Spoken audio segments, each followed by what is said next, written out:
to Talking Technophobia. You are television incarnate, and I am Professor Movies. And tonight is a very special Talking Technophobia, and I'd like to thank you all for being here with us and joining us on the interwebs.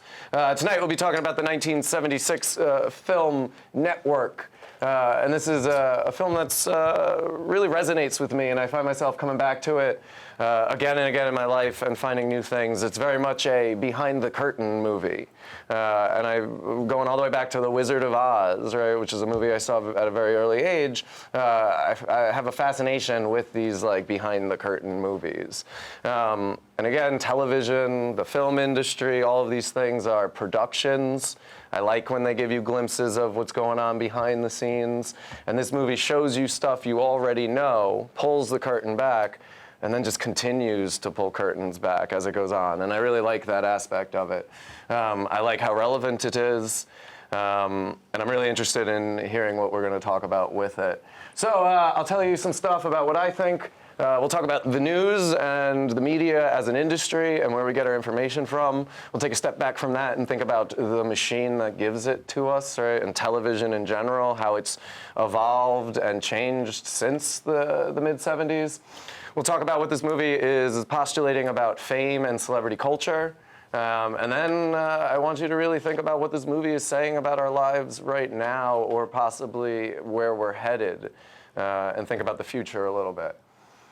And as always, we are thinking about what this film says about technology, culture, and film. So that's me. You know me. I teach on White Plains. I'm made of movies. Last week I did a promo for this class where I ranted and raved like a lunatic. Did anybody see it? I did. All right. Thank you for partaking in my public ridicule. I like it. It's fun. I'm glad we could share that moment. It was good acting. It wasn't, though. This is the acting. That was the real, maybe. I don't know. It's too appropriate. All right, so Sidney Lumet directs this. Patty, I'm going to butcher his name. Chayefsky writes it. Won 3 scripts for writing, 3 Academy Awards for original screenplays. Released in 1976. Faye Dunaway, William Holden, Peter Finch. Robert Duvall proves to me he's never had hair, like Ed Harris before him. Backwards? Okay. This movie has a modest budget at $3.8 million for the time. It goes on to almost quadruple that. It is a satire of the television industry, even though the director has stated that he didn't intend it as such. He intended it as a glimpse into what he thought was really going on. This movie wins a lot of Oscars in 1976 at the Academy Awards and loses Best Picture to which film? 1976, our bicentennial. Rocky? Rocky it is. And many of the people involved in this film are kind of resentful of that aspect. But it does win for the screenplay, supporting actress, and actor. And that's what it's for. It's ranked as one of the best screenplays by the Writers Guild. It's often appearing on top 10, top 20 lists that people do of like important or well-made movies. And I hold it in high regard as well. I'm not quite sure the tone of this movie at times, and I'm not quite sure if I'm supposed to.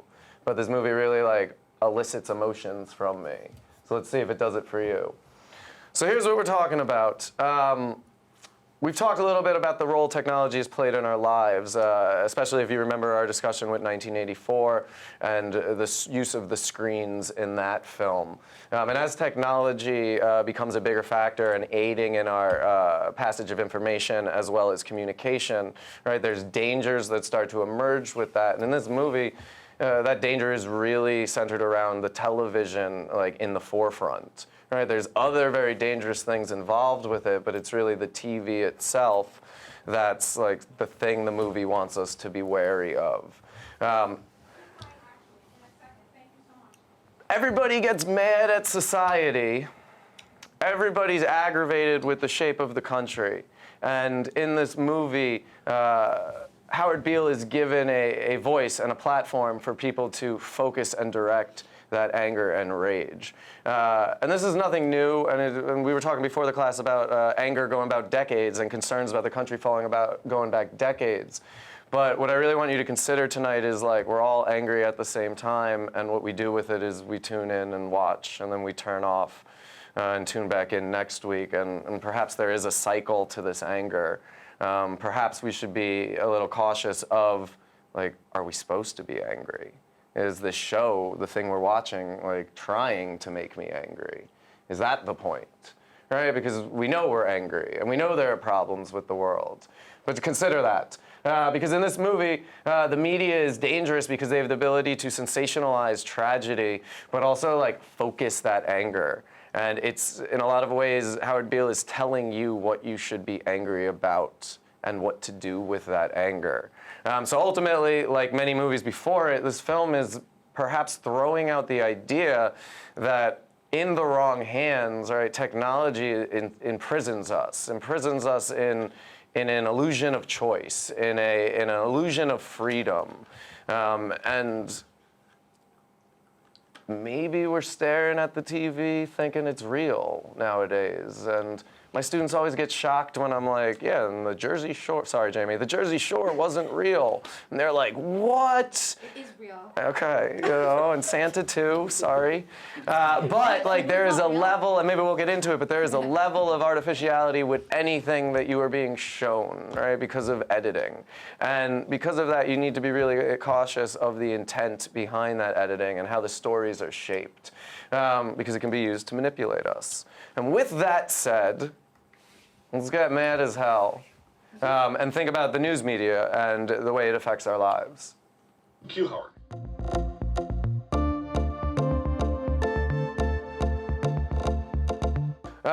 So in this movie, right, like we see the news, right, and that's something we're all very used to, but like the behind the scenes aspect, the production angle of it might be something that people outside the industry, right, are lacking some kind of insight into.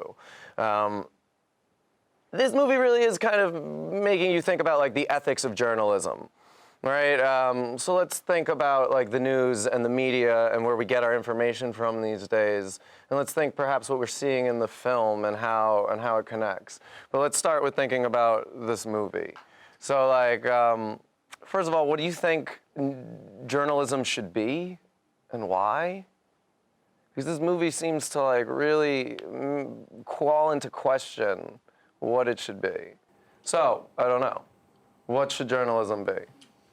What should the role of information be? How should it be delivered? Does anybody have any opinions on that? Yes, Miss?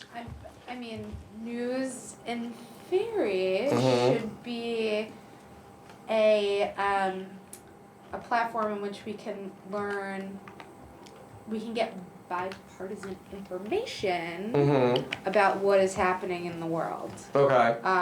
Which I think is the opposite of what we have now. Okay, so like information devoid of potential bias as best it could. Correct. Okay. People agree or disagree? Want to add to that? Yeah, go ahead. Well, and so like they even say it in the film, they commit like one of the cardinal sins of news, which is telling you how to feel, not just what has happened. Okay, yeah. It's not just reporting, it's maybe editorializing. Yeah, go ahead. Well, I think the ratings jumped when he just gave editorializing. There was no news in that clip, and that's what made the ratings jump. And it's shifted a lot of news TV, like CNN is like 95% opinion journalism and like 5% actual news. I mean, the news comes from the AP, and CNN is just 24 hours of opinions, and so is all the other stations, and they're all kind of modeled on something like this because they're just opinion drivers at this point. The news is coming from some other source, I think. Okay, I see what you're saying. So like it's everybody's reporting more or less the same quote unquote news, right? But it's everybody's got their own opinions that are being voiced about Right, I think it. like the anger of his opinion, or you're angry about your opinion, or what tribe you're in is like what's driving the ratings, or how the network executives, like how the back end people see it.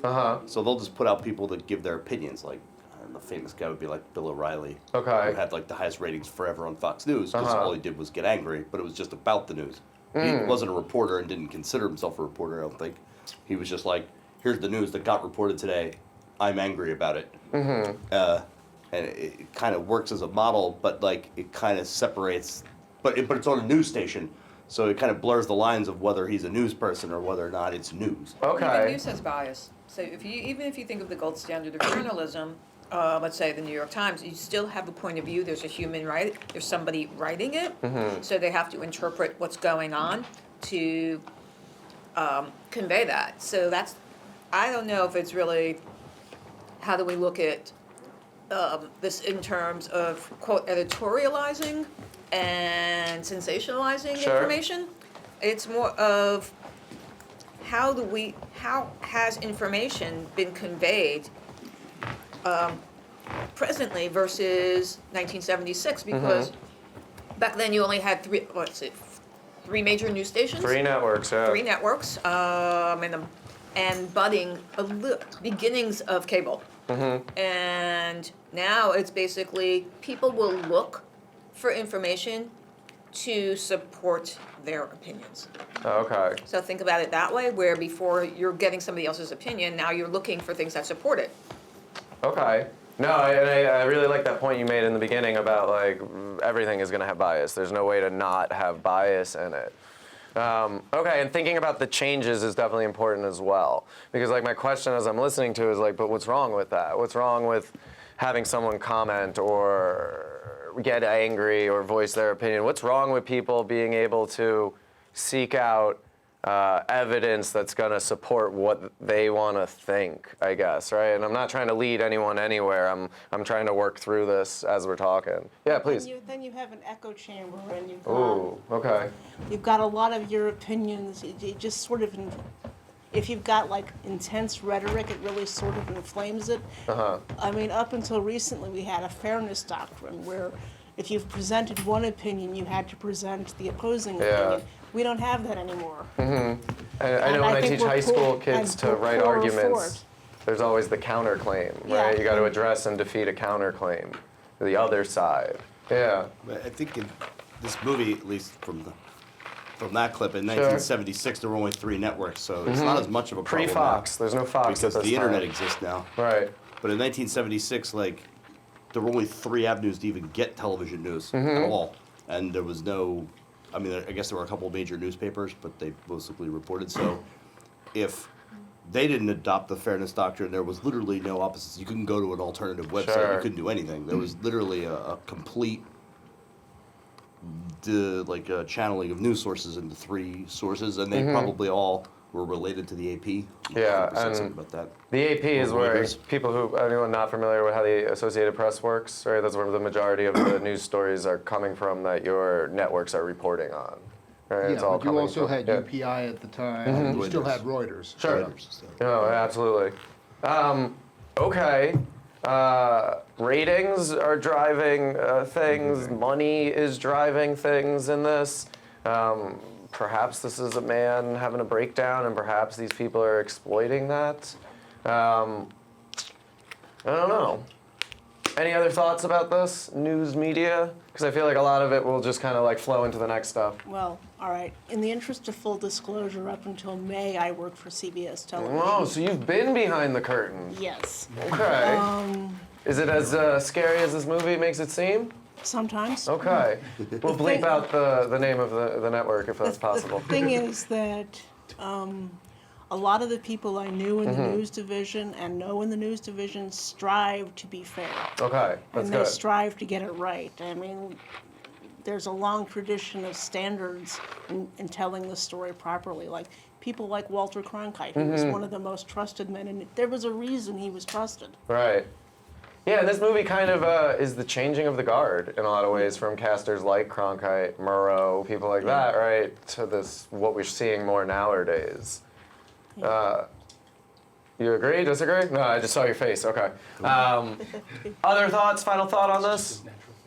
Okay, let's talk about TV itself. I had a mini existential crisis yesterday where it's like, am I Howard Beale? Is this? Oh, is that what that was? The LMC prophet. I don't know. Is Mrs. Professor Movies Diana? I don't know. Like all these thoughts started bouncing in my head. So let's see what you think. She's Schumacher. And let's keep in mind the Jersey Shore. as we watch this. Always and forever.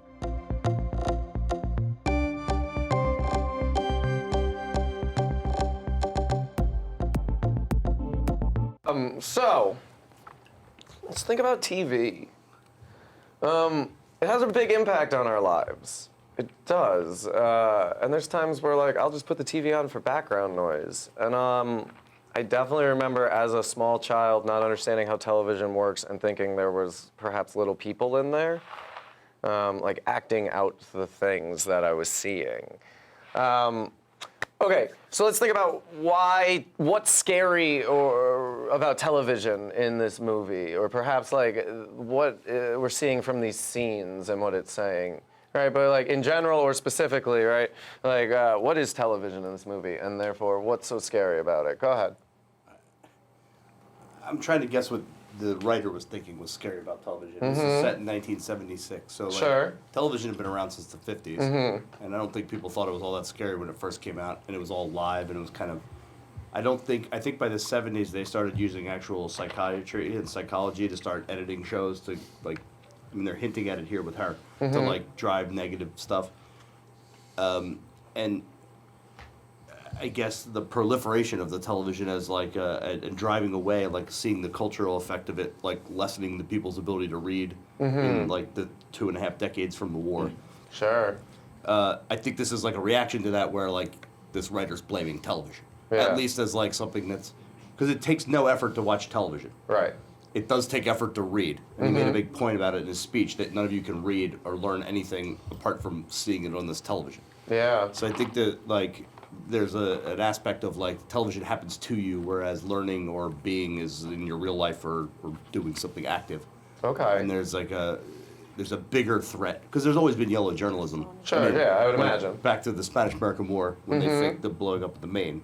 Propaganda, So, like, you there's know. always been propaganda like leading this, but in this case now, it's almost like you're just sitting there absorbing it rather than like, and it's worse or it's getting worse. And I know the 70s were not a particularly good economic time. Okay. So like, I think there was like a general malaise, like when the economy was stagnant for like 10 years, and so I think that there was like a general downturn in how people thought about the country in general, like with the oil crisis and oil gas lines and stuff. I think that was around the same time. Yeah, yeah, Brings yeah. us to it. So I think that, I don't know, I see some sort of tie-in with the negative aspect, and him sort of saying, well, television is making people like passive and just accepting what's coming from these ratings people, as opposed to actually seeking news or seeking truth in their life. Yeah. At least that's what it looked like. If you think about technology, has aided throughout history in the spread of information. That's true, right? But like the fear and danger that starts emerging is that like this new technology is now perhaps being used to spread information, but like what's concerning is how and what is being spread. Because the printing press, right, and the improvement of literacy during the Middle Ages was a positive thing. People were able to like no longer have to trust in authority figures to tell them the quote-unquote objective truth about reality, but could read it on their own and grapple with their own ideas in their own mind, right? And that led to like the Renaissance coming out of the Middle Ages and things like that. But with television, right, at least the fear seems to be in our modern age that it's having the opposite effect, right? We're not getting original thought. It's not encouraging any of that because you don't have to do any brain work. You're just, like you were saying, like absorbing it. Yeah, go ahead. Well, also remember that this movie came out post-Watergate, too, so there was a general distrust in authority. Yeah, no, that's very true as well. Yeah, they do. Watergate, Patty Hearst, those are things happening around in the background of this. Some other stuff that just the inflation, yeah. Okay. Other thoughts? Scary about TV, or what's scary about our TV now? What is this? What that applies here? Could we apply to today? Other than just perhaps the drop in literacy rate? Yeah. I had a hard time watching this film. Yeah. In the setting, or rather in the time frame that it was. I felt like throughout the film I was making comparisons to Facebook and YouTube. Yeah. Just for me, the ability for a person to kind of preach their opinion on somebody who is maybe vulnerable is, the opportunity is way larger than it was in 1975 when this film came out. And that's even more scary to me, that, because I don't know what these two are watching on YouTube and what their news reporters are teaching them or the values that they're instilling in them. Okay, no, and I think that brings up a good point, guys, young people. Is this is what this guy's saying about how we interact with television true of how you interact with like the internet, your phone, YouTube, whatever? I mean, what do you think? Totally. Totally? That's it? You're just like, yep, Yep, definitely. Like the corrupted it is and such. Yeah. Yeah, I mean, yeah, but like, I guess over time, it becomes like I sort of just stay away from all news. Now. Okay. On like, cause if I would ever find something out about the world, it would probably be about from YouTube or something like that, because it's an individual who has no manager or anything or any sort of thing like that. Like somebody who sits in their basement and just says what he thinks about the situation. Okay. And like Armchair critic. yeah. Yeah, I like that. There's no. Oh, sorry. No, but I was just gonna say, like, how you feel about those memes? Like World War III, I figured that out from memes. Yeah. Yeah. And like, what I want you guys to think about, and maybe the rest of us who are maybe familiar with memes, you guys know what memes are, right? Like, not in the traditional sense of the word, but basically, right? Like, we pass things on genetically, but we also pass everything else on through memes. And you can go all the way back to like hieroglyphics and things like that.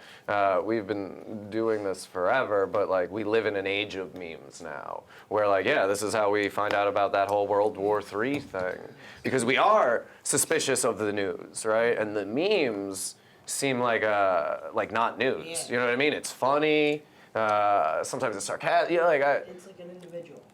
yeah, and it's somebody sharing their perspective. Yeah. Okay. Let's go here and then there. Go ahead. Just to piggyback off of like the social media. Please, yeah. Parallel into it, just even the content creators. They're kind of named influencers, and Yeah. that's the word that people kind of Influencers. like pass around is like these people that create these YouTube channels, and I think it's very descriptive in that. And back to the movie, the other thing is just the way that, you know, his arc throughout the movie happens. Howard? And it's just like, yeah, Howard's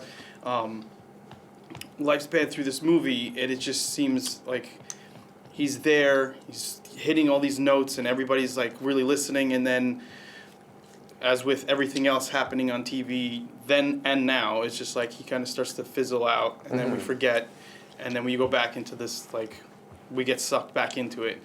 Yeah. And I think that's, you know, it's still relevant today, and Yeah, there's everything, like, the we- cycle. yeah, right? and we The see news things cycle. even on like social media where it's just like, oh, this big thing is happening right now. Everybody help out and do this thing, and we get involved, and then 2 weeks later it's something else, and Yeah. who cares? Yeah, we forget about things, it would seem, or at least television would make us to think that we forget about things. Here, and then was there another hand? Yeah, okay.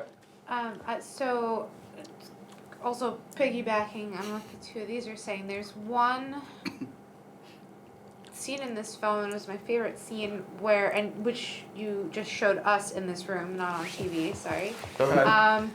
When Howard Beale is really mad, and he's telling everybody to stand up and get out their windows and start yelling, and then they show you the scene, and everybody in his city block has their has their head out the window and they're all screaming, I'm really mad, and that is literally what Facebook is to me. Okay. It's just a bunch of people yelling about the things that they're mad about, or yelling about the things that they're feeling passionate about. So, you know, there is a balance. There's still a balance, but a conversation that I was having with Ryan and Greg last week while we were waiting in one of the infinite lines at Disney World. Disney, sponsor us. Yes. Or bias. They're too Ryan powerful. kept talking about everybody freaking out about World War III, then just all day World War III, and that scene was what I imagine you're witnessing on the internet. Is everybody freaking out about World War III through memes or whatever avenue you're receiving them? But what's the story? Like, do they know what the story is, or are they just receiving this visual information from like a funny joke, and now everybody's freaked out? Sure, right, yeah, because like emotions, right, are really powerful, but without the context, right, like for where that emotion's coming from, right, you could be perhaps manipulated. That someone could use your emotions to make you think or feel certain things. Which is what Howard Beale did in his show. I don't know if you could call it necessarily manipulation. Him telling everybody to turn off their TV. Like, essentially, he's just telling everybody what to do, and they're listening to him because he's on TV. I don't know. You're on television, dummy. That's why. So I think that what is happening in this film is happening today, just like from different avenues. Sure, yeah, no, like media evolves, right? The internet, YouTube, some of these other platforms, right, are our new version of this, right? Like people say that television is dying, right? It's probably just evolving. But yeah, I know, I think it's really important to point those things out, because if movies are truly reflections of our own society and culture, then like it's not just in the 1970s. It does that whenever you look at them, for good or for bad, right? Oh, we're a little bit better than we were back then, or oh, we're much worse. You had your hand? I did. Yeah, go ahead. I was actually going to backtrack and say this is really the evolution of media, because our discussion is about that, but we even forgot about radio. Yeah. Or even early film, when there were clips, the previews to the film, with now it's commercials for the most part, or trailers for other movies. It was really more about news clips that are editorialized. Yeah, especially during the war and stuff. Exactly. Yeah. Also, basically radio. It's consumed different. It was consumed differently. I mean, but radio was also consumed en masse, where families would get together, listen to their programs, listen to the shows. Television, similarly, it's more of you're going from mass to more individualized, although film, the pre-clips to the film, or I can't say en masse, but somewhere in between. So it's really, how has media evolved? Yeah. Here, it's really more so that you're having a platform that is more at scale, where now it's more segmented. Okay.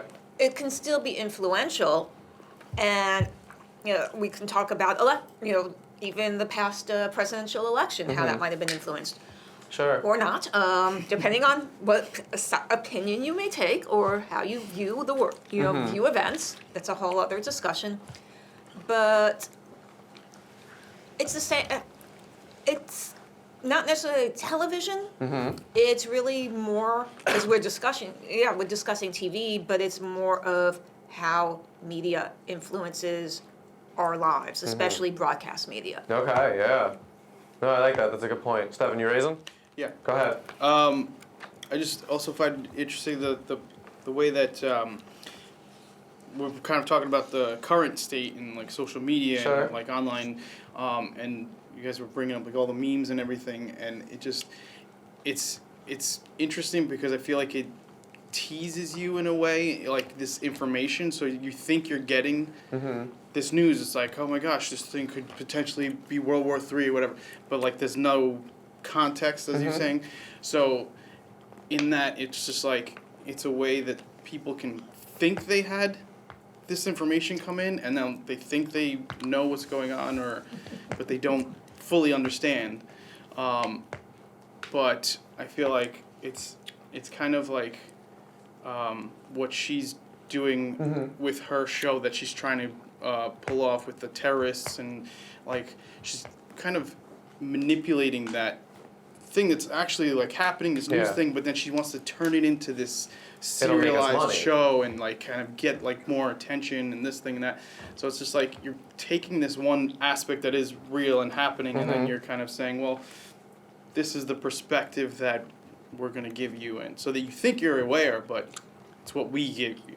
There's a very early episode of Black Mirror that reminds me a lot about this movie. It's 15 Million Merits, the episode's called. It's where the guy rides the bike. And he spoilers for that episode of Black Mirror, right? His friend goes on like basically American Idol and more or less like quote unquote sells her soul to be famous and get off the bike and move up in society, and like compromises all of her integrity and everything that makes her who she was. And her friend saves up all the money it costs to get on this show, which is $15 million dollars basically, goes on the show and makes the threat that he's going to kill himself. And everybody thinks it's a gimmick, and they love it, and they give him his own weekly show where he says the world sucks and you should just kill yourself. But tune in next week, and we'll talk about this more. There's no point in living, but we're going to keep on going. And there's a very like postmodern absurdism almost with that kind of mindset. Yeah, I'm sorry, go ahead. Well, I think the most interesting thing about the last scene that you just showed and tying a little bit with that was that at the end of his big speech, they all clapped. Yeah. So that's like the writer basically telling you that, like, I can tell you exactly what we're doing, and it doesn't matter. You're still going to watch this, and you're still going to be kind of trapped. I think he, like, talks about, like even if the person is saying it's worthless and we should all kill ourselves, but tune in next week, people will be like, okay, I'll tune in next week. You have no option not to, because there's something hardwired in our brains to like Watch a train wreck. watch train wreck. That's why I love Jersey Shore. I know. Is it that, or just a commentary on Americans versus Europeans or something else? Because this really is talking about behind the scenes of expressing the dumbing down of America. Actually, how we can profit from it. How can we profit from people's stupidity or apathy and just willingness to be entertained? There is an idea out there that the powers that be want you to achieve your full potential, and yet like a film like this is really calling into question whether if that's the goal, right? Do we want an intelligent like working class, right? Do we want the bulk of our society to be really intelligent, or do we want them to be good workers, good consumers? I don't know. It's something definitely to consider. Was there a hand? Yeah. Well, I was just going back to using the media this way. Back in the late 50s or early 60s, there was a midnight hour talk show host named Long John Neville. He used to tell his listeners, I don't know if he was New York City alone, but he was syndicated late 60s or something like that. And he would say, what I want you to do is I want you all to take your radio and turn it way down and put it in the window and then turn it way up. And then he would say, Excelsior! So you have that in the early use and abuse of mass media. And then back mid-70s, National Lampoon had a cover that said, buy this magazine or we'll shoot this dog. Right. Yes. Yeah. Right, so it's, unfortunately, comedians have a tendency to see stuff before other people, and then it all gets used badly. Yeah, okay. No, yeah. Social commentary, comedians play a big role in helping point those things out. Yeah? Well, the other thing I noticed in the clip you just showed us is this guy collapses, and then you've got, people in front of the cameras encouraging people to applaud. And I was like, you might as well just hold up an applause sign. And that is, and I mean, he's more or less doing that, and it's, maybe perhaps that is what some of us were like saying earlier with like a lot of our media is like telling you how to feel, and that's breaking a cardinal rule of journalism that like, no, it's just a joke, clap, it's fine, and, you know. Right, again, it's like telling you how you should feel. Like these people know, you know? Yes? I was just gonna say, Go like ahead. you mentioned the comedy in that scene, as he's like standing there and talking.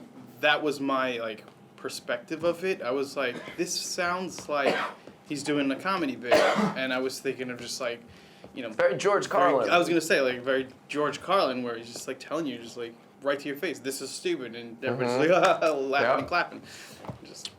No, I think that's a great point to bring up as well. We haven't really spoken about that second clip with Max and Diana, and I show it to you because of like some of his lines to her, right? Your television incarnate and all of this stuff, and I just wonder if anybody, I don't know, wants to say stuff about like millennials or anything, and I don't know.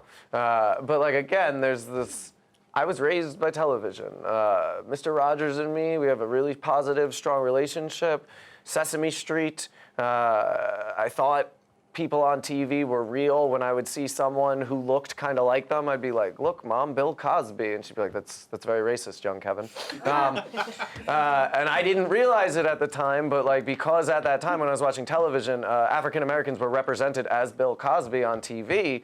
When I in my own life were put into contact with other African Americans, like that was my frame of reference, right? It was like, it was a Cosby person. Wait, where did you grow up? Yonkers, like, which is like, again, is very ethnic diverse. But I was speaking at a young age, like, age of 1 or so. And who knows, maybe my parents made that story up to scare me into not being racist, right? You started off racist, be better. I don't know.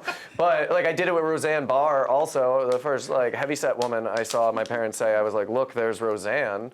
Because again, like this tells you what my parents were letting me watch when I was young. But like that's what I thought, right? Like that became my ideas for these people, these groups, these things. I thought I knew what love is because I've seen a lot of love in TV and movies until like I fall in love, and like I don't know if there's something about that in here too. With knowledge is based on experience, and this movie is encouraging you to go figure the truth out for yourself. Is it? Like I don't know. But think about this as we transition into fame, because many people in this room perhaps would willingly trade places with a celebrity to be in that spotlight, to have that attention or wealth, right? Or at least most of the students in my classroom, right? The high school boys I teach seem to very much want to be rich and famous when they grow up. That idea of being a celebrity, an influencer, like we were saying before. And I really want you to think about what this movie is saying about that and the role it plays in our lives. So I'm going to show you a couple clips.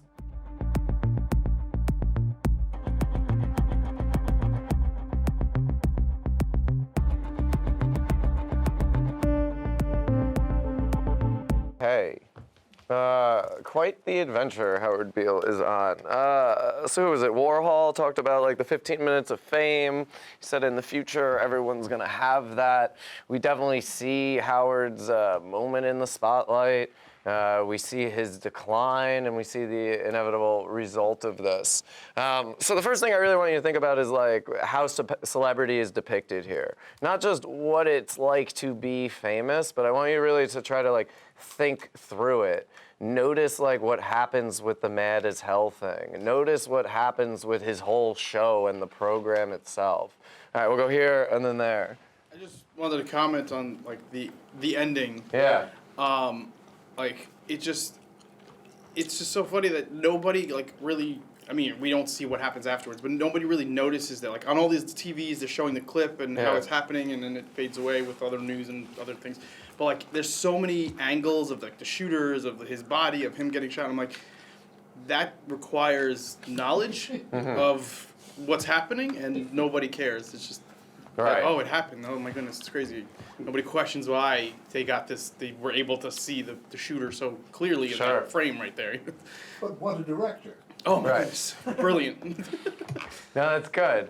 And what you're seeing is like the staging of things, right? That context is being given to you, not necessarily the content. Go ahead. I was thinking, like, just as we were talking about for celebrity, like, Yeah. I think Beale starts off with his mad as hell speech, and he Yeah. goes from being sort of a low-rated guy to having, like, one moment of sort of, like, true emotion where he probably was really feeling that, and then he gets launched into celebrity, and then that, like, his arc goes into just insanity. Like, the ability to talk to people and like understanding like he can't handle the fact that he has this much influence as a single person. The network doesn't care that they have that much influence. They just want eyeballs because they don't really care about the influence. They care about the money. Right. They care about the. But the he actually cares scores. about his message at least some level to the point where he goes crazy. And so the celebrity at the heart of what's driving the ratings and everything else is sort of like a sacrificial. Is that something we really see, right, with celebrity and fame? Right? Do we see the almost sacrifice, the Sometimes. downward spiral into insanity? Like, is that a thing? Yeah, go ahead. I think with regards to his like celebrity, it's just like you were saying, he has this like moment of truth, and then they kind of exploit it, and then it turns into something else, and then I just love how at the end, he's just doesn't even it doesn't have that same feeling and anger that he has in the beginning of the movie. It's a gimmick now, and yeah. it's just like it's part of his thing, and they even line him up with all these other like programs that are kind of, some of them are like here and there and out there, like the soothsayer or whatever, and he's just part of that, and it's just like for him, he doesn't care anymore. Yeah. Is this what selling out looks like, right? When we talk about artists who sell out. Yeah, go ahead. Well, so the one difference between this film and sort of what people see in modern, not soothsaying, but like anger or like shock jock television is that I feel the film pushes him as an actual crazy person. You think so? It's not about him, to me it's not about him selling out. He's famous because UBS wants him to be famous. He's nothing without the network. In the clip, he gives a speech about how you can't take me off the network, but he's just going mad. He starts shouting the gospel of business when somebody like overrides his view of what God is. Yeah, and that's the point I want to bring up, right? And that's actually the next slide. We're gonna talk about the world as a business and stuff. But before the scene with Howard and Max, where Max is like, "I'm taking you off the air. I think you're having a breakdown." What Howard talks about is that like voice, that higher power voice, that message he receives. I'm wondering, like, do you think the film might be suggesting he was a prophet and not going crazy, because that is ultimately what the head of the company says to him in the boardroom, and that's why he gets on board with the whole, this is the individual is dead, we're all part of a corporation now and stuff at the end. Do you think maybe he's not going crazy, like, or has he just caught on to the gimmick?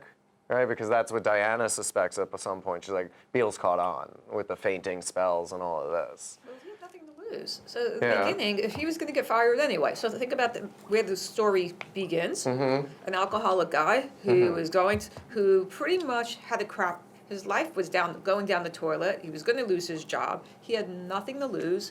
And this was a moment of capitalization, and you know what? He played it for what it supposedly, probably was a little nutty, but he also got to play it for what it was worth. Yeah, and people were listening to him, and he was able to point out all of the things that he wished he was able to say from years of working in this industry.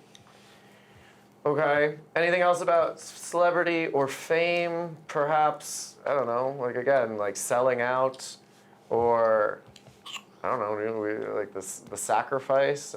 Do people take your truth and turn it into a product? Yeah? I mean, to bring it forward to modern day, Yeah, please. most of the influencers on YouTube, every one of them is running ads for something. They're sitting in gaming chairs that were donated to them, so that way it shows up in the camera shot. And even though they are probably speaking from their inner truths, Right. it just surrounded in this entire framework of commercialism. That's why they're content creators. Yeah. The only thing that the platform cares about is that there is content for people to watch. It's sort of the lowest common denominator of packaging and art. Okay, yeah, so it's that low culture that we're talking about, right? It's not high culture, it's fart joke culture. Oh, it doesn't even have to be low versus high end culture. It's the business of, here it's the business of TV. You have this new producer who comes in who's completely like throwing out the old boys club. She literally is not one of the old boys. And she is the business end of TV, taking something that was the Cronkites and turning into something new. Okay. Yeah, and it's like whatever sells, it doesn't matter. You know, as long as it's selling, we'll just keep making more and more of that thing. Right? And we see that, I would say, arguably in the film industry today, right? It's a lot of already existing ideas. Circles. Sequels, that's true, yeah. Sequels and reboots and soft reboots. Sensationalism. That's what they told me from the room. Okay. With the whole Mao Zedong hour, is the fear that, like, if you make television about terrorism or terrorists, you run the risk of potentially creating more terrorists? People are going to want to be like the thing they see? I don't know. But you do run the risk of creating a monster. And I'm going to transition to Frankenstein from here. So what do you think before that? Yeah, I mean, it's weird. Like, I mean, trying to compare, like, say, Howard Beale to the people that were in the Mao Zedong hour, not her creating the show. Like, they believe in what they were doing at some level, but at the same time, when they're turned into a show, there's a scene, I guess, where, like, they talk about how they're going to do the cuts and the splits. Yeah, where they're debating the contracts. And they're debating contracts, and, like, somebody shoots a gun off in the air. It's like, I mean, obviously, it's kind of crazy. But, yeah. like, And I think it's meant to be taken, like, absurdly. it's meant to be taken absurdly, but it's showing that, like, no matter what original idea you may have had, once it gets money involved and, you know, from, like, a back-end person like Faye Dunaway, there's just going to be a business aspect of it that's going to sort of start to pull out some of the soul of it. Whether it be for good or bad, there's just something about the driving influence of, like the technology of television, I guess it is, that there's so much money involved in it. There's so many eyeballs. There's so much advertising. It's all money from advertisers. There's so much advertising money involved in this and getting eyeballs putting on that it will corrupt anything. It could drive a guy crazy. It could, maybe he's in on it. Maybe he's not. It doesn't. I don't even think it matters who the celebrity is. There's a reckless disregard for the person. There's always going to be another one to step in line and fill your shoes. You know. Yeah. Okay. Yeah. Go ahead. I think also with regards to like them airing a show that may feature terrorist content kind of thing, I feel like to them it may also be just not so much that like, oh, people could watch and become this like terrorists and all this stuff, but more so that it's just like this is showing something that like TV is supposed to be this escape from reality, and it's showing people the realness of like the world, and it shows them something that may educate them and make them make a new decision on something. Okay. So once she kind of like twists her show into like, well, it's less about this and it's more going to be scripted afterwards. So we're going to have this first episode be this, and then afterwards we're going to have this fictionalized like drama type thing. Figure the rest out, you know? And then like get good writers on this to create content, and it's just like more so that sensationalization of what this truth is, but then make it entertaining. Yeah. As opposed to something else. So I feel like they're just more focused, like, as he was saying, it's like it's just they're curing people's boredness. Yeah, we're in the boredom killing industry. We're carnival actors and singers and showmen, sure. Okay. All these movies we've watched are Frankenstein, right? Without having us watched Frankenstein, all the movies that we're watching, whether it's The Matrix or V for Vendetta, I know we didn't watch that, or whatever. I was thinking of 1984 when I said it. Really, like, we're seeing, like, a similar, like, archetype or scenario motif, if you want, play out that's very similar to what gets set up in the original Frankenstein film. And if Howard Beale is the monster, who's our mad scientist in this movie? Right? If he's the monster that gets created and unleashed on the world, who's the mad scientist? New hands? Any new hands? Everett? It's just society, because I don't like the, as well as like the people who are like in charge of like the show and such are the ones who sort of like make him go mad if he doesn't go mad, because okay. like so they're the can ones you who get like put him into that, into like his show, and then It's like the producers and the people behind the scenes. I like that. I think that's a good starting place. Can anybody narrow it down from there? Yeah? Well, you can say that Faye Dunaway and the producers are the mad scientists, and society is the machine. Sure, yeah. Okay. The frightened townsfolk. I don't know. Yeah, go ahead. Yeah, I feel like it kind of bounces around a little bit. Sure. Because I think you could say it's that network itself, the entire corporation that he works with. But then I feel like in the beginning it seems like it's more, Duvall's character, like saying how the ratings are really good. And then Faye Dunaway kind of kicks in and says like, no, this is getting really good. We have to turn this into something else. And it just kind of, everybody's kind of bouncing back and forth and shifting, the responsibilities of this, the effects of this. But, I mean, kind of what Everett was saying, like, it could also be more so like the audience and the tool or the machine feeding is it, maybe. the network, because they're responding to the ratings. Once the ratings go down, they kill it. So it's just, they're just kind of reacting to the audience and what the audience will, So the message really is then turn the TV off, right? If you don't like it, don't watch it, turn it off, right? And if all of us stop watching it, they'll stop making it. Something addictive, something easier said than done about it, maybe. But I like that. I think that's an interesting idea. Yeah? I was going to kind of agree. Go ahead. I think that if the mad scientist would be whoever created the monster, and the monster is the ratings, so that has to be the viewer. Okay, The viewer is the ratings driver, and like the people clapping, or nobody in the audience got up when he was shot. Right. I mean, most people run away when somebody with an Uzi stands up. Yeah, it's just all there part of the show. It's all part of the show. Like, so the audience is. I think this movie is really critical of the audience. Yeah. And I think it's sort of a message to the audience to like, it's okay to like television, but like you have to be aware that everything on there is fake. Yeah. Everything. Yeah, and I think like we all know it. We're all aware of that, but it's something we take for granted, right? It's something that we're like, it's such a part of our lives, right? We no longer notice it anymore. It's like electricity in the walls, right? You don't think about it. You flip the switch, the lights come on, right? Like we know it's not real, and then therefore we let our guard down, right? And like within the premise that it's not real, right? Still somewhere along the line, there's parts of us that like forget that to a certain extent.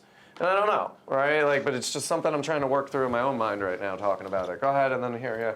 So one of the differences I saw between this and the traditional mad scientist Go ahead, the please. monster is that in this one, if the network is the mad scientist Sure. or Faye is the mad scientist, they get away with it. They have complete control. They kill their monsters when it's no longer convenient for them. The end of the film is them having successfully executed their plan, getting ready for the next big thing. Yeah. Didn't that happen in Ex Machina? Sure. It's the same thing that happened in Ex Machina. Yeah, right. Yeah, It's in like Ex Machina doesn't the robot? Not that I want to spoil it, but Yes. they The mad failed to scientist kill the does- monster in Ex Machina. Yeah, At the he end does of it, that. but we do know that there are other models. There are previous models of this. okay. All right. So it's The like the idea that robot. it's happened before. Yeah. Okay. Cyclical Matrix then in the same way, where he's like the 7th iteration of the one. Yeah. I mean, Dr. Frankenstein in the original movie doesn't die either, right? They change in the original script, yes, but they change the ending so that he survives. And in that final scene, he's in the bed, and you know he's alive, even though it really looks like his spine was broken on the windmill as he falls. It's the responsibility of the creator, Frankenstein sets up, to teach, look out for, develop its creation. Right? Think about parenthood. Right, and that even extends into then destroying the creation if need be, if the creation becomes too dangerous. And we see that in Frankenstein with what the doctor has to do with the monster. I think there's a lot of parallels with this. I think that like if the mad scientist is the network or the character of Diana or perhaps even the audience, right? Like it can either be the network gets away with it, right? Like Dr. Frankenstein gets away with it because on some level they have, hold on, my phone's ringing. Okay. It was just like annoying vibrations. At some point, like they have a plan. It's about the ratings. We're going to follow the ratings, and therefore, when this product we've created no longer sells, it's our responsibility to recall that product and produce a new product and hope that it's going to sell. That's one way you can look at it, right? And the other way is kind of what we were saying before, with like we have the power to then like clap for it, feed it, let it grow, or not, starve the thing of attention and watch it wither and die. But what's scary to me with this is they will turn you into, they will take your truth and turn it into a product. And when it no longer sells, you don't matter. And then once you're gone, your memory is now a product that they can sell, right? They'll prop you up as a symbol, but it's not necessarily what you had intended on symbolizing. So yeah, go ahead. And then we're going to talk about the future. I think what's also scary is just also the amount of, I guess, hubris that they have to this, where it's just like instead of going through the process of kind of just pulling him off the air and dealing with that, like they choose to kill a person, like, and then use their other, connections with the other show and like to use that to get even higher ratings for something else, So it just, it was weird how casual that conversation was and how like nobody in the room really like objected to it. And again, like the character of Max would say, it's because this is a generation raised by television, raised by this cold, unfeeling thing that makes you less intelligent. And because of that, right, like empathy is gone. And these people don't think of Howard as another human being, right, something they can empathize with.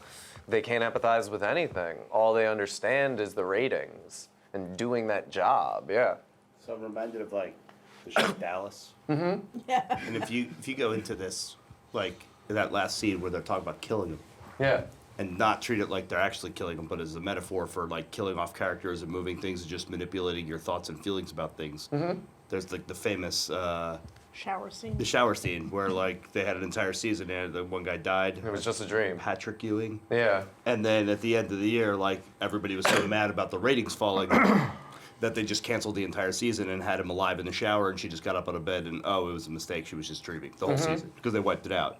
So there was like a bunch of writers that just like one season were having that conversation and we're like, we're gonna kill him, and like they didn't take into account the viewers, and then they got punished. So then they have to redo and rewrite scripts and stuff. So, I mean, the killing of him, I didn't necessarily see. I mean, obviously it's a satire, so like it was funny because they killed the guy. I always forget they kill him at the end, and I'm surprised. I'm like, oh yeah, that's how this ends. I mean, that part was funny. Yeah. At least to me, because I didn't like, but.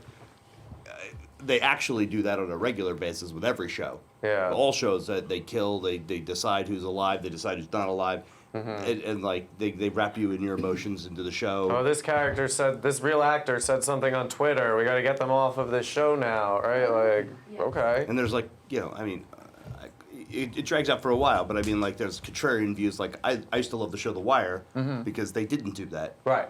Because they would kill anybody. You could really like a character, and then they're just shot randomly for no reason, and it is written off the show, and it doesn't allow you to get trapped into the emotion of the show, and That's somehow true. that makes you like it more. And then that became a gimmick, right? Isn't that that became a HBO's gimmick. shtick now, right? It could be. Anyone can die. But I think in Network in 1976, certainly you didn't kill characters off randomly. Right. Or you did, but like it was a lot of thought process. They sat around. It was all ratings driven. So the narratives you're watching were all entirely ratings driven, whether they be, whatever it is you thought you saw, it was somebody deciding on a number. Right, and they're showing you that to make money, Yes. and if it's That's not all going to they're make the there for, money, is to make money. we'll tell you anything you want to hear, like, okay.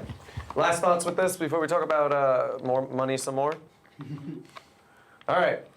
Now the Mad as Hell scene really does, is usually the thing people walk away from with this movie. Remember, right? Like it's one of the top movie quotes. But it's this scene for me that really is the scary part. This is the part that I walk away with because it's very much a real fear I have, right? The loss of identity and individuality. And again, it's something we see in The Matrix. It's something we see in Wall-E. It's something we see in a lot of Hollywood films. So take a look, think about our world today, and think about if the world really is a business or not.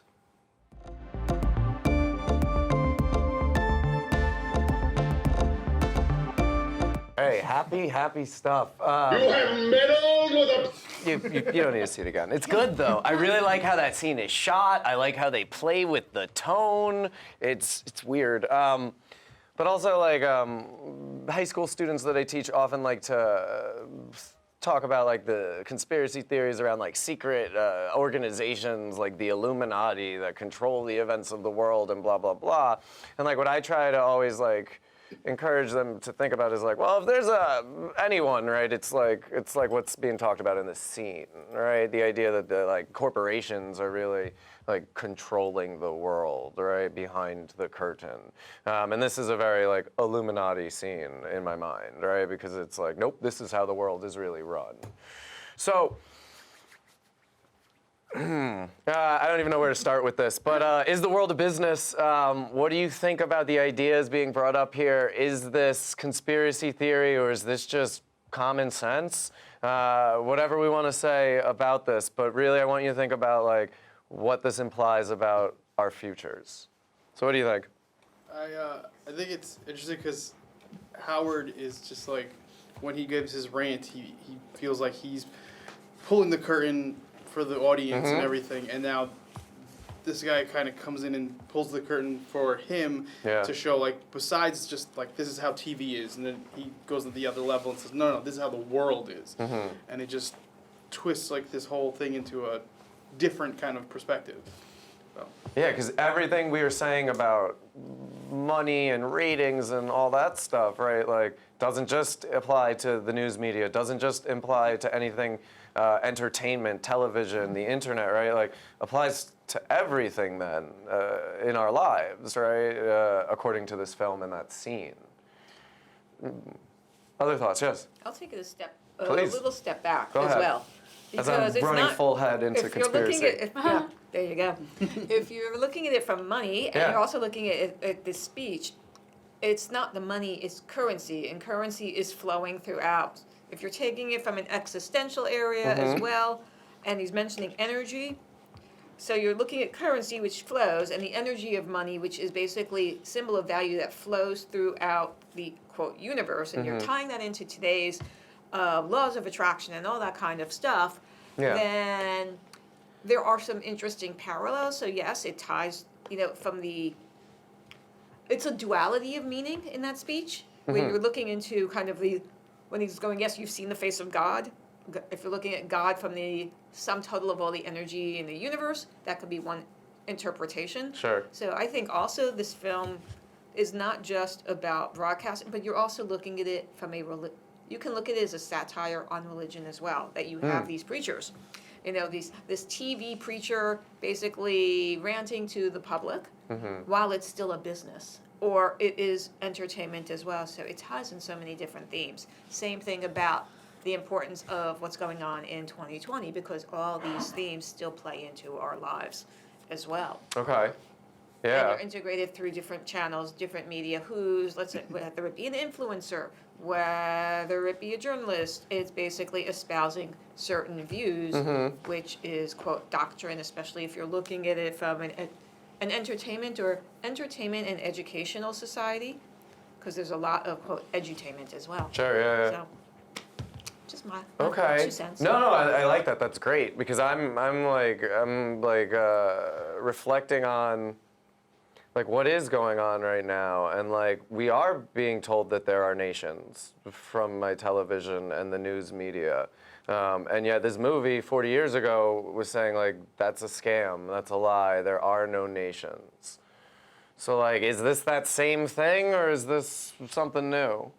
How do we justify what's going on nowadays? I have two thoughts, but the first one is I was a little confused about this scene. Please. Because one of the things he says, like he brings him in because he ruined a deal with Saudi Arabian lending for the network. So the network boss yells at him to go back and change his tune to his audience, and then his ratings fall. So like, I guess that like he crossed the line. Like, so he actually ends up damaging the lower staff. They have to end up killing him. Right, because they can't fire him, right? That's why they have to bring the conversation to murder, because the head of the company is very much like taking a liking to or a shine to Mr. Beale. But briefly, they mentioned like, okay, so those ratings fell because he started saying what this guy said. Is that what happened? Like, Yeah, he starts preaching like the gospel of the corporation. The gospel of the world is a business. The individual doesn't exist. You're all just parts of this machine now. and then that's boring. Okay. And then nobody wants to hear that about themselves. Democracy is dead, right? They say nobody wants to hear that, more than once. All right. Yeah. So like as far as whether I agree with it or not, I don't entirely, but I don't not disagree. I think there are nations. Yeah. There definitely are people that have different thoughts on the world, and they Sure. live in different places. But there's certainly a lot of corporate influence in the world, and there's not a hard line between corporations and governments. Okay. I think maybe that's the softer way of saying it. Like, Sure. there certainly are governments. They certainly are watching things. They're certainly in charge of things, and they certainly put influence back on corporations. Mm-hmm. But corporations put influence back on governments. Okay, yeah. I don't think it's entirely like there's only corporations and there are no governments. It's a symbiotic kind of effect. Well, yeah. I mean, certainly there's differences around the world that aren't just purely corporate and profit. Right, it's not just made up smoke and mirrors. There are real differences around the world. Yeah, and I think most governments arise out of the people that they're on top of. I mean, at some level, the government is a reflection of the people it sits Right, on yeah, top I was of saying them. that earlier to And there someone, are differences of people around the world. But there are huge corporations, and I don't know if, like, how influenced they are in the government. Like, I think this was maybe just exaggerating, but getting to the point where, like, Saudi oil deals and corporations are not, like, what their government's doing and versus what our corporation needs to do. Yeah. We're not, like, corporations aren't below governments. Corporations are co-equal with governments, like at least multinational corporations. I mean, I could agree with that. I don't necessarily believe that there are zero governments, and that we're all just a reflection of some giant corporation. I mean, it just doesn't seem Right, what corporation would it even be? I don't know. Disney. I guess it's I would live in a Disney Microsoft corporation. or Amazon. Microsoft, Amazon. Yeah, that's true. Okay. Yeah, no, because we do and a lot of I don't know where I read somewhere where it's like there's 7 corporations or so, like a handful of corporations, and everything else is just like a subdivision of that thing. So it gives people the sense that there's a lot more than there really is, right? A lot more choice, perhaps. Yeah. Yeah, and again, like that reminds me of The Matrix with the whole pulling of the curtains, and then the curtain gets pulled back again on him. It reminds me of, like, again, The Matrix. Outside of every system of control is just a bigger system of control. It's Men in Black, and the universe is in a marble at the end. It's outside of something is something bigger. Other thoughts before I let Greg say more? All right, Greg, say more. No, I'm just saying I don't disagree that there are some, like, outside stuff. I'm just saying that. Yeah, I'm not disagreeing either. Go ahead. I just think there'd be, like, there's completing circles of influence a little bit. It's not just one, and then somewhere at the top there's, like, the CEO of the world. I think there's more, like, versions of that all over the world that are bouncing around, and whether it be a government or, like, I mean, I could see, like, the Saudi government's a good example from this movie. They have a hedge fund that is the Saudi government. It, like, you can see what the Saudi government says they're doing, but if you look at what the Saudis hedge fund's doing, they're, like, equally as important for what happens to Saudi Arabia as the actual government. Okay. If not more important. Sure. They make all the decisions. I'm currently working on a project for them. Okay. Like, All right, yeah, it's that's literally they're everywhere. Okay. They do everything and so, like, there's a completely blurred line in that country between what is a corporation and what is the government. Their government is a corporation. And so I could see how, like, but I just don't know if every human being on the planet is. I certainly think that the movie was trying to say that television is a way that, like, we can distract people from paying attention to those issues. I mean, that's, I think, what the movie was saying. Like, we could make you watch a crazy guy yelling about stuff, or we could make you watch the Mao Zedong Hour, and you're not paying attention to the fact that there's really important news about how the world works. I guess what I'm wondering is World War III the thing or the distraction from the thing? And I don't need an answer for it, right? But, like, I was just going to say that couldn't happen today. Yeah, right? Is it the thing or is it the distraction from the thing? I don't know. But I think that's worth considering, right? Because, yeah, other countries might be corporations, but definitely not ours, right? Is where's that thought come from? Like, I don't know. Is that thought being put there? Didn't we invent that? I don't know. Corporations. Not What? corporations, but buying the mind and the autonomy of the viewer. Mm. Well, America invented television. So is that a very American thing? Is this America's legacy, a legacy of brainwashing and control? I don't know. We took it to a dark place for a second, but yeah, and then the Bread and circuses. bread and circuses. That goes back to Everett, where we were talking about the fall of We Rome. were talking about the fall of Rome, how that relates back to society today and how we're just all watching our phones, and like the generations before us were just watching the TV. And then in Rome, they were just watching gladiatorial combat. And We watch yeah. gladiatorial combat on TV now. It's called American Ninja Warfare. Oh, okay. Yeah. All right. I mean, we do pay our athletes a lot of money, right? You could say that is bread and circuses, that aspect of entertainment. Stefan, yeah. As off topic, but Okay, kind of we got time to related burn. to this, it just kind of reminds me of this. But there was a South Park episode where Earth got canceled, and we realized that Earth was just another TV show in the galaxy or the universe for someone else to watch, and all our quabbles with like government and war and everything was just part of it, and our ratings got really low, and it was our time. Maybe we'll come back in syndication. Or maybe they'll make Someone will reboot us. Yeah. Yeah. She Go got ahead. at least 79 If we're off episodes. topic, I just want to say I believe that this scene is one of the strongest ones that proves the thesis that he's not Beale is not a sellout. He's not of mental capacity enough to be a sellout. Okay. Because it skips sort of that one of the biggest tropes you'd expect in this scene. Yeah. You expect him to rant and rave just like Beale, and then very quietly whisper, "And I will make you a very wealthy man if you convert."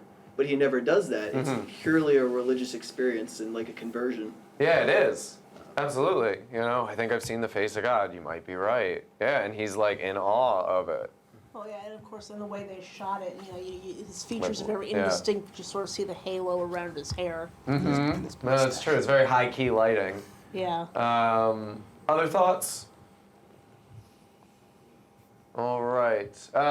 So, how do we fix any of this? Yeah. What's your thought? Well, if you switch back there, and I'm It sorry goes backwards. I'm sorry it took me so long to realize, and I'm sure that I'm the last one to catch it.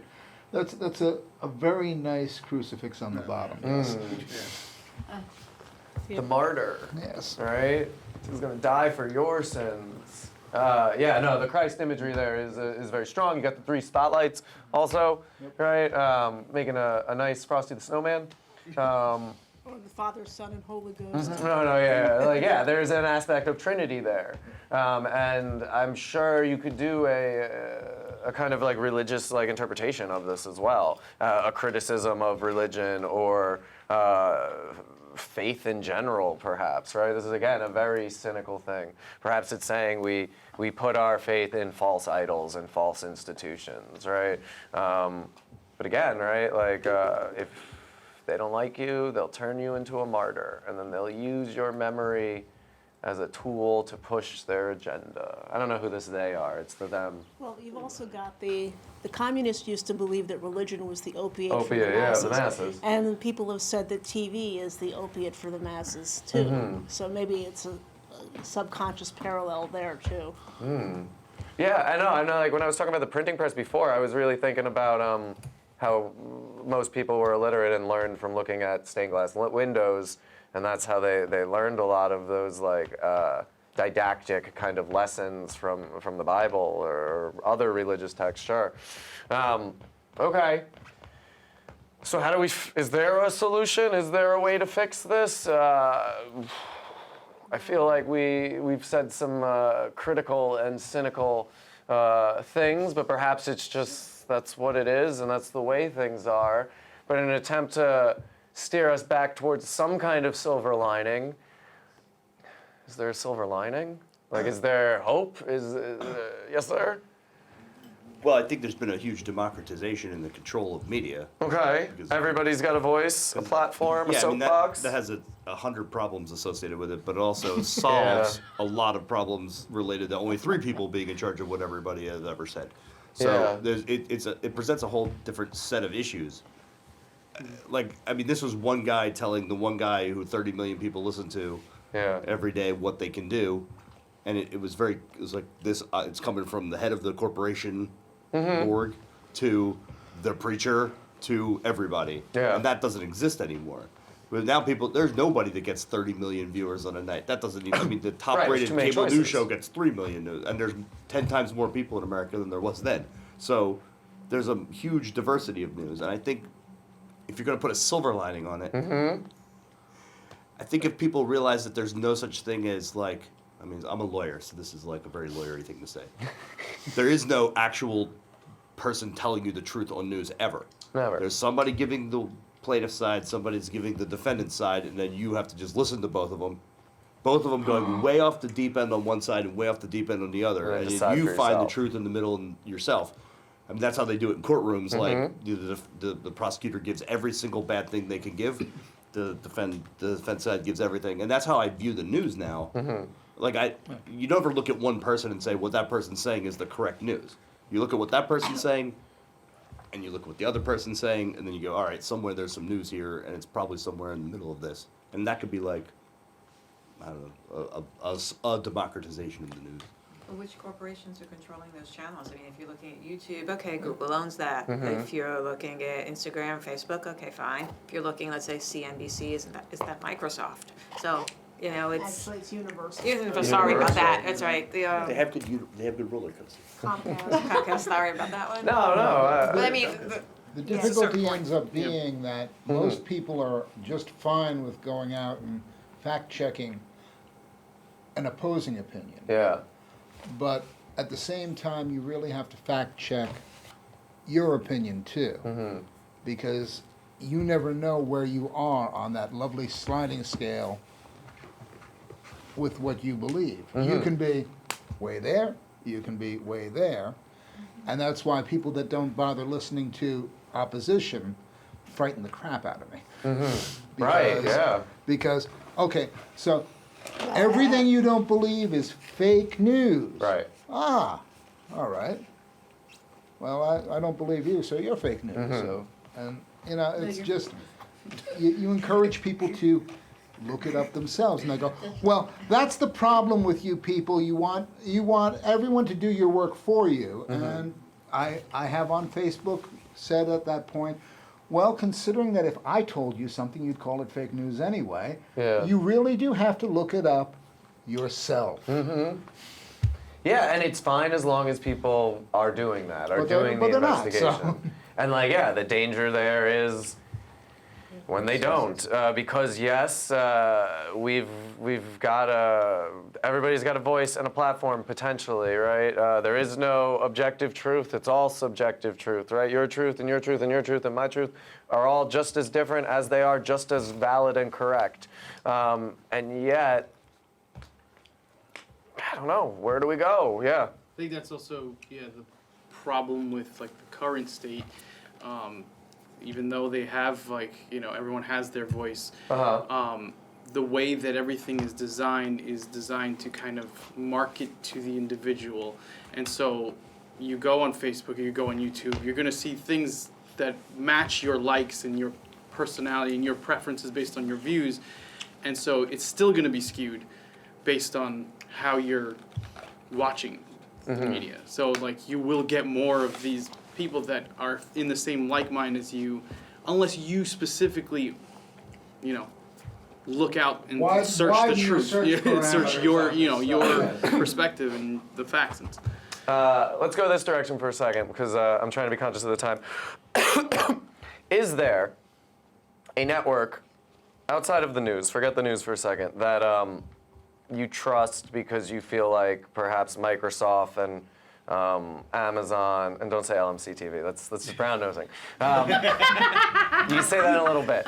But is there a national, let's go that far, network that exists that you trust because you feel like it hasn't had its hands dirty with the money thing. Is that a thing? Is there a way not to have private interest and corporations get involved in our didactic learning of ethics and morality that TV seems to play a role in teaching us in addition to delivering information?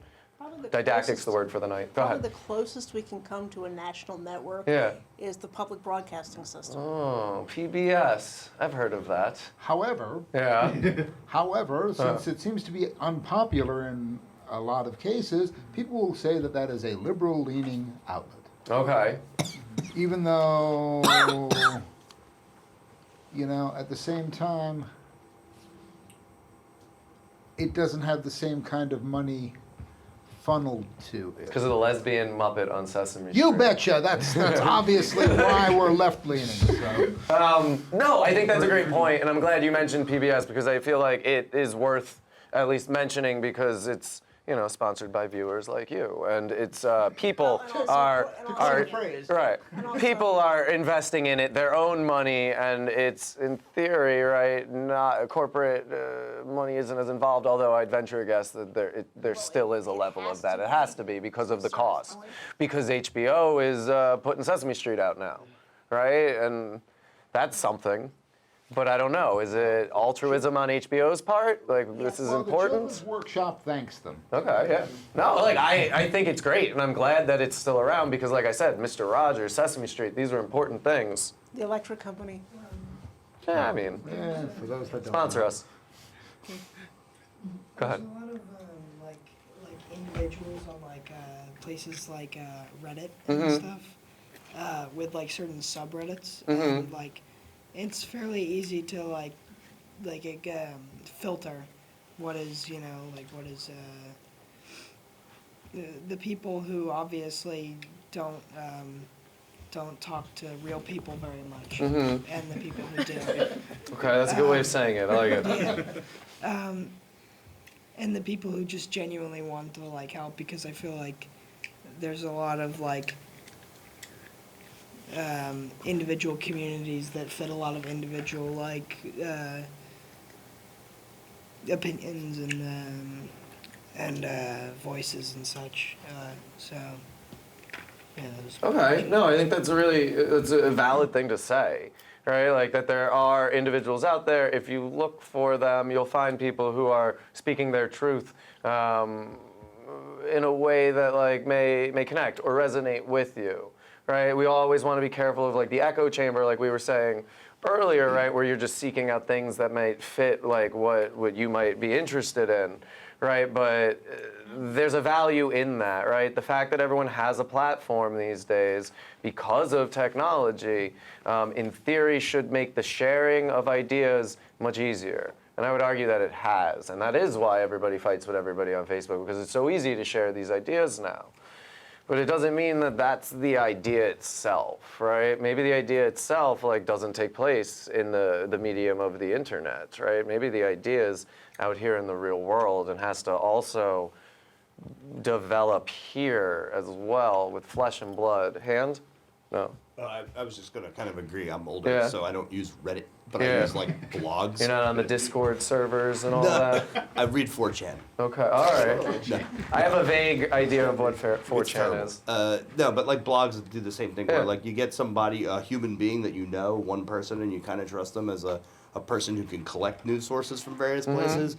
They're not making a ton of money. There's no drive from the top. I mean, they definitely have ideological biases, but you know what they are because they say them. Right. And it's a lot more transparent, at least to me as somebody, I know when I'm reading a liberal blog, I know when I'm reading a conservative blog, and they say it. And, there's enough decent, aggregating sources that you can get sort of a spectrum picture of what's going on, if you choose to do it. Right. It doesn't mean most people choose to do it. A lot of people don't. But, at least it's available. But I think there's an illusion, and this was set in 1976, that there were 3 networks and the news anchors were giving you the news, but even they weren't really giving you the whole news. They were giving you 30 minutes of news. And that's what Howard's frustrated with. And there were hundreds of stories that they don't talk about. Right. And they talked about the 3 to 5 stories they could get in their 30-minute segment. And all those editorial decisions were made, and people I think used to accept that the news was the news as if it weren't editorialized just like it is now. It's just now it's 100% transparent, the editorializing. Yeah. So now you're being shot in the face with like super liberal editorialized, super conservative, and anywhere in between. Yeah. And it's discordant. You can't understand it. Like it's very hard to get your mind around it. But in 1976, there were 3 editors, and they were driving. I mean, I'm sure that the FBI and the CIA were involved in like the back end newsrooms back then. I know the CIA has a department of misinformation for media because I met a guy who went to school with my old roommate who was studying that in college. It was his job, like he had just gotten hired at the CIA. I know they have the departments. They had them then too. But back then there was no alternative outlets. There was nothing. There was no. If you heard it, you heard it. Right. Yeah. Go ahead. And that makes it more difficult now because you don't have the ability to do the sins of omission, because everyone is going to put it up someplace there. Yes. Oh, I didn't So- know. Yeah. Yeah, no, because I mean, it'll show up on Facebook, Right. it'll show up on Reddit, it'll show up here, it'll show up there, and you can't quite quash the same way 3 networks could back then. Yeah. And 3 networks that said, oh my God, I didn't have that as my lead story, oh my God, we better get it on the next show. Yeah. So- Why are they reporting about this and we weren't? Right, Yeah. and we obviously missed something, rather than believing that they've got reasonable news gathering abilities. Right. Okay. Final thoughts. Anybody? Yes. That was tell- more than that. Sorry, Whoever. Go ahead. you go. Well, just the start. If you go all the way back to the beginning of the movie when it started off being about news, and you bring it forward to today, where we're sort of almost agreeing that we've lost like a journalist that we trust. Yeah. But we have all these other platforms and all these other voices, and the problem with losing that journalistic source is that like if you have one voice that's saying candidate Johnson killed every baby, and you have another voice saying candidate Johnson has killed 0 babies, Right. and the public walks away saying, well, I guess candidate Johnson killed a couple babies. Right. Yeah. You've lost the entire news aspect of this, even though you think you have a lot of access to different sources of information. Yeah, and again, I worry about like the oversaturation that we're seeing now. Like again, when we were talking about like memes or how we pass on cultural information to the next generations, like if literally just the memes like the kids think of memes were the only thing to survive the internet to get passed on to, let's say, your guys' children, there would still be too much information for them to ever get through it, right? Like, and that's scary because the only way I see that getting fixed is censorship, and that's even scarier, right? Like, how do you control this echo chamber in echo chambers that seem to be developing because of our technology? Do you stop watching the news and television and just start watching Disney?